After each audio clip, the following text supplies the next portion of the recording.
शाहिद कपूर की देवा मुंबई के एक पुलिस अफसर की कहानी है। इस फिल्म की सबसे खास बात इसका प्रेजेंटेशन है। आमतौर पर जब फिल्मों में मुंबई पुलिस को दिखाया जाता है तो या तो उन्हें बहुत ईमानदार दिखाया जाता है या पूरी तरह से बेईमान। लेकिन इस फिल्म के निर्देशक रोशन एंड्रयूज ने ऐसा कुछ भी नहीं किया है। उन्होंने पुलिस की छवि को बिना बढ़ाए चढ़ाए यथार्थ के करीब रखने की कोशिश की है। ना तो उन्होंने पुलिस को जरूरत से ज्यादा अच्छा बताया है, ना ही उन्होंने बहुत बुरा दिखाया है।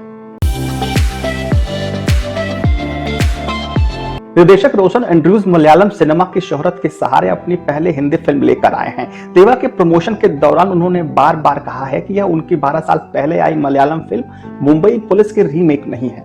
इसकी एक बड़ी वजह यह भी है कि हिंदी दर्शकों ने रीमेक फिल्मों में अब दिलचस्पी लेना लगभग बंद कर दिया है। भले ही दृश्यम जैसी कुछ फ्रेंचाइज रीमेक के तौर पर सफल रही हो, लेकिन इसका ओरिजिनल मलयालम वर्जन बनाने वाले मोहनलाल अभी तक इसकी तीसरी फ्रेंचाइज तक नहीं ला पाए हैं। असल में देवा एक एक्शन और सस्पेंस से भरी थ्रिलर फिल्म है जिसमें दर्शकों को हर सीन में रोमांच का एहसास होता है। इस तरह की कहानियों को एंटरटेनिंग बनाने के लिए कुछ जगहों पर क्रिएटिव लिबर्टी ली गई है ताकि फिल्म का इम्पैक्ट और गहरा हो।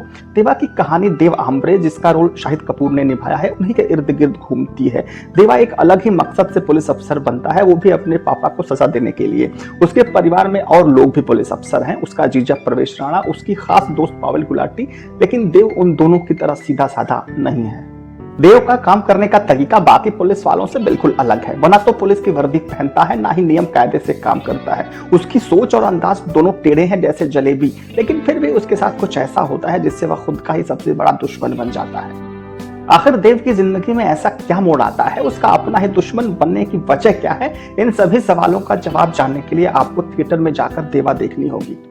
इस फिल्म में शाहिद कपूर का अंदाज कुछ कबीर सिंह जैसा लगता है, गुस्सैल, बाकी और अपने ही नियमों पर चलने वाला। हालांकि उनका गुस्सा और एटीट्यूड मुंबई पुलिस के एंटनी, जिसका किरदार निभाया था पृथ्वीराज कुमारन से, उनसे भी मेल खाता है। फिल्म की कहानी एक पुलिस अफसर की तहकीकात और उसके अलग अंदाज पर टिकी है। फर्क बस इतना है कि जहां मुंबई पुलिस में कोची की गलियां थी, वहीं इस फिल्म की कहानी के बैकड्रॉप में मुंबईया स्टाइल और मार धाड़ को रखा गया है।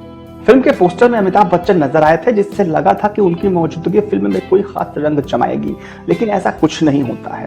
और अगर आप सोच रहे हैं कि रोशन एंड्रयूज का 2025 का एंग्री यंग मैन 70 और 80 के दशक के अमिताभ बच्चन वाले एंग्री यंग मैन जैसा होगा, तो आप जरूरत से ज्यादा भोले भाले हैं। उस दौर के हीरो कैसे भी रहे हों, लेकिन अपनी ईमान पर अडिग रहते थे। यहाँ मामला बिल्कुल उल्टा है। फिल्म का हीरो कब किस तरफ मुड़ जाए कहा नहीं जा सकता।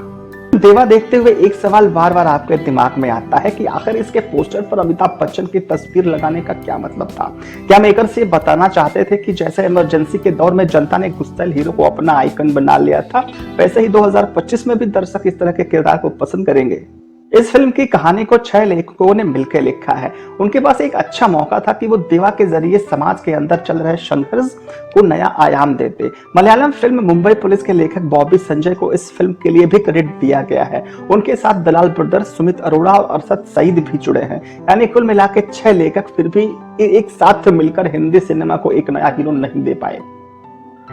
आज के सिनेमाई दौर में सिर्फ फिल्म के मेकर्स को ही नहीं, दर्शकों की भी अपनी उलझने हैं। आज की नई पीढ़ी किस किरदार को सलाखों पर बिठाए कुछ पता नहीं।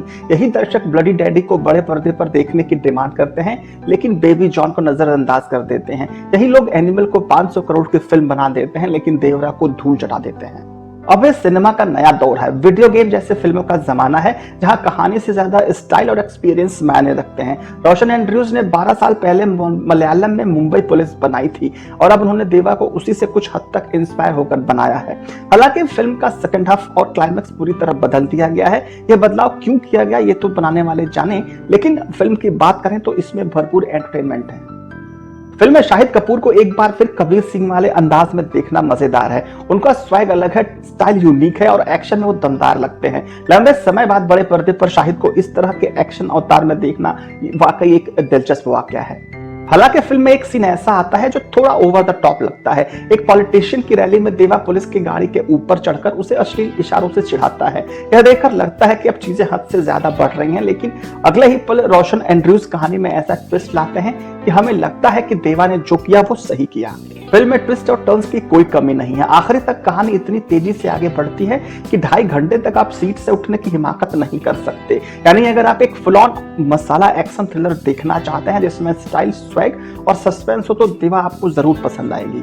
कबीर सिंह के बाद शाहिद कपूर ने देवा में एक बार फिर शानदार अभिनय किया है। इस फिल्म में वह दो अलग अलग अवतारों में नजर आते हैं। बिना स्पॉइलर दिए हम आपको इतना बता देते हैं कि एक शख्स का दो अलग किरदारों में दिखना, जहां उसकी कुछ पुरानी आदतें बरकरार रहे और कुछ बिल्कुल नहीं हो, इतना भी आसान नहीं है। लेकिन शाहिद ने इसे इतनी खूबसूरती से निभाया है कि इस किरदार में किसी और एक्टर को आप सोच भी नहीं सकते।